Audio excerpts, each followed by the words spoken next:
조국 법무부 장관과 윤석열 검찰총장의 환상적인 조합에 의한 검찰 개혁을 희망했습니다. 꿈 같은 희망이 되고 말았습니다.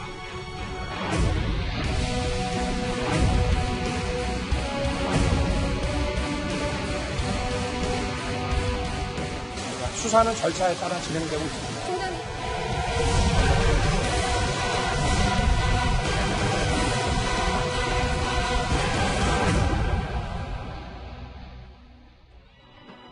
예, 바로 이 인물입니다. 조국 장관의 전격적인 사퇴에 이제 모든 이들의 관심은 윤석열 총장이 있는 서초동을 향하고 있습니다.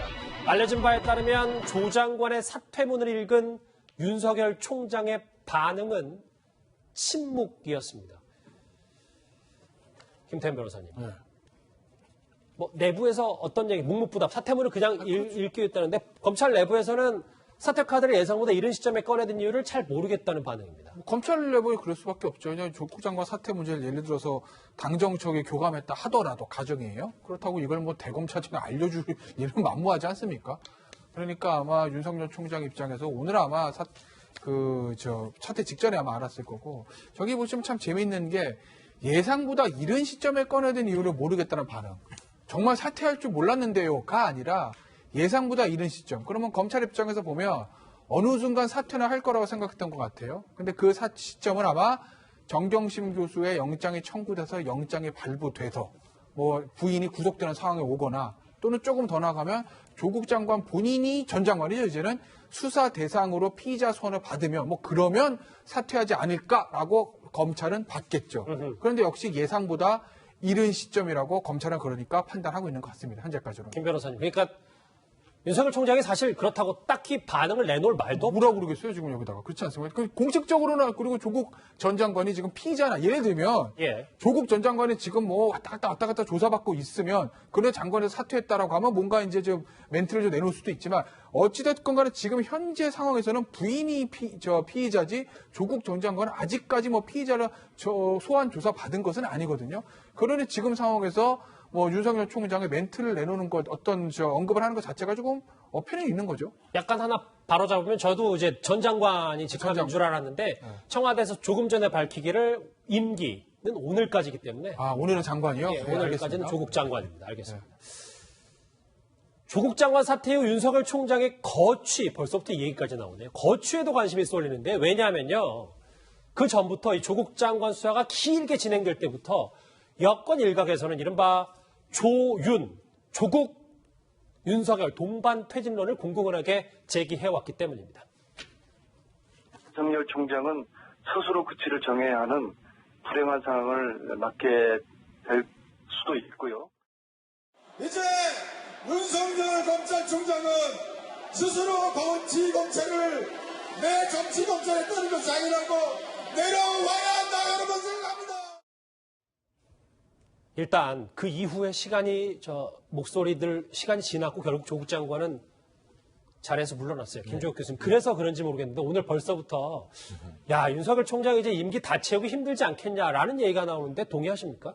너무 빠른 얘기들이 나오는 것 같고요. 저는 오히려 대통령이 오늘 말씀하신 게 환상적인 조합이었는데 꿈 같은 희망이 사라졌다라고 얘기하신 건, 그러니까 조국 장관을 통해서 사법개혁의 큰 그림을 그리고, 그다음에 검찰총장을 통해서 적폐청산과 또 나름대로의 셀프 검찰개혁을 하고, 그다음에 청와대 민정수석은 고위층 반부패를 막는, 이런 세 가지의 그림을 통해서 임기 후반기를 좀 멋있게 좀 해보고 싶었던 것 같은데요. 일단 하나가 어그러졌죠. 조국 장관이 사퇴를 했으니 어그러졌고요. 이제 또 한 번 이제 검찰총장인데요. 저는 조국 장관이 불쏘시개였다면 뭐 어려운 얘기지만 윤석열 검찰총장은 장작이 될 수밖에 없는 상황으로 가는 게 아닌가라는 생각이 좀 들기는 해요. 그러니까 임기를 다 채운다는 게 윤석열 검찰총장에게 의미가 있는 건가라고 하는 측면이 분명히 있기 때문에 이번 수사를 통해서 나름대로 일정하게 상황이 지나게 되면, 왜냐하면 보니까는 검찰총장이 임기가 2년 보장된 이후에 1988년 이후에 21분의 검찰총장 중에서 8분밖에 임기를 채우지 못한 측면이 분명히 있고요. 또 하나의 고민은 뭐냐면 정치권이 너무 검찰이나 사법부를 정치적으로 막 사용하는 게 너무 많아요. 예를 들면 국회의원들 앉아가지고 무슨 사건 사고 나면 검찰이나 경찰에다가 고소고발해가지고 계속 뒤흔드는 상황이 벌어지기 때문에 저는 이런 상황 속에서 소위 윤석열 검찰총장이 끝까지 갈 수 있을까? 저 거기에 대해서는 좀 회의적인 판단을 할 수밖에 없습니다. 예. 저는 끝까지 가야 된다고 생각합니다. 왜냐하면 검찰 개혁 중에 하나가요. 검찰의 독립성, 공정성을 보장해 주는 겁니다. 그렇기 때문에 그런 측면에서 끝까지 가는 게 맞고요. 예. 대신에 윤석열 총장께서 하셔야 되는 일이 있어요. 그거는 검찰이 그동안 검찰 개혁을 거부하기 위한 어떤 몸부림을 쳤다라는 오해를 털어내야 되는 게 있는데요. 그것은 뭐냐? 모든 권력을 앞으로 공정하게 수사를 하고 그다음에 수사 관행이나 제 식구 감싸기 같은 관행을 없애는 모습을 보여줌으로써 개혁에 앞장서는 것이 그 두 가지가 저는 또 굉장히 중요한 개혁의 요소라고 생각합니다. 워낙 조국 장관과 이번 수사를 놓고 대척점에 서 있었기 때문에 거취 얘기가 조금 일찍 더 나온 것 같은데요. 사실 조국 장관이 본인 스스로가 검찰개혁의 불쏘시개였다고 표현했기 때문에 그렇다면 과연 조국 장관 후임자로 누가 올 것이냐에 대해서 관심입니다. 관련 목소리 한번 듣고 오겠습니다. 후임자도 대통령께 혹시 추천하셨습니까? 혹시 대통령과 이 거취 관련해서 얘기를 나누신 적 있으십니까? 오늘 이제 마지막 퇴근길 방배동 자택으로 향하는 모습까지 살펴봤어요. 그런데 밑그림이 준비가 돼 있나요? 한번 보시겠습니다. 이현정 의원님. 네. 오늘 아직은 확정이 된 것 같진 않고 하마평에 여러 가지 이름이 오르는데 저 바로 지금 약간의 미소를 머금고 있는 김호수 법무부 차관이 바로 장관이 되는 게 아니냐. 네.